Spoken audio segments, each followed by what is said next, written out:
करें। नीति वचन उसका 18वां अध्याय और उसका 21वां पद।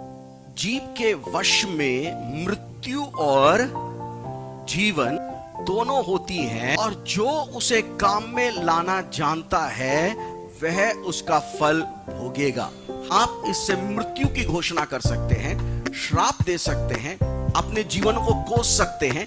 आप इस जुबान के द्वारा आशीष दे सकते हैं अपने आप को, अपने परिवार को। परमेश्वर का दास कहता है जो इसको सही तरीके से काम में लाना जानता है, सही तरीके अर्थात बुद्धिमानी के साथ इस जुबान का जो उपयोग करना जानता है, वो जीवन को अनुभव करेगा।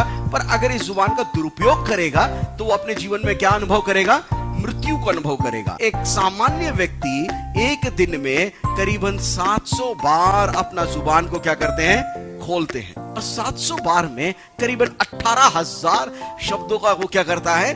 प्रयोग करता है। लिखना शुरू करें तो आप एक साल में करीबन 120 पुस्तक के 400 पन्ने के लिख डालते हैं। अब आप सोचिए, आपने इन बातों को बोलते समय कितने झूठ बोले होंगे, कितने हार्श कठोर शब्दों का प्रयोग किया होगा, निरुत्साहित और कितनों को ठेस पहुंचाया होगा। आपने कितनी बातों को बढ़ चढ़ाकर बोला होगा। मेरे प्रियो, एक बहुत ही आशीष है और वो है फ्रीडम टू स्पीक।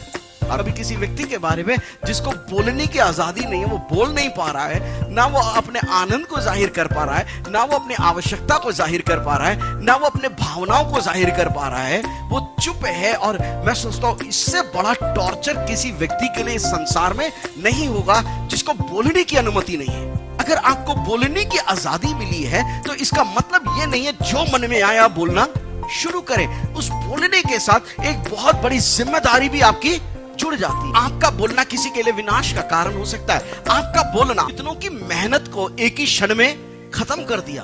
आपका एक मजाक ने कितनों के मनोबलों को तोड़ दिया है। Yes, we have the freedom to speak.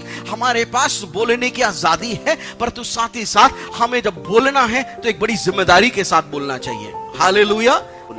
ये नहीं कि मेरे को बोलने के साथ मैं जो मन करेगा मैं तो बोलूंगा। इसलिए परमेश्वर का वचन बिल्कुल स्पष्ट कहता है, मैं तुमसे कहता हूं जो निकम्मी बातें मनुष्य कहेगा, न्याय के दिन हर बात का उसको लेखा देना पड़ेगा।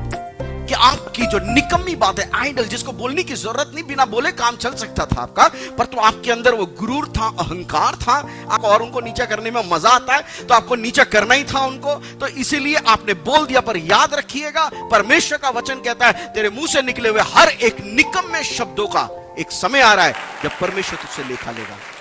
हालेलुया।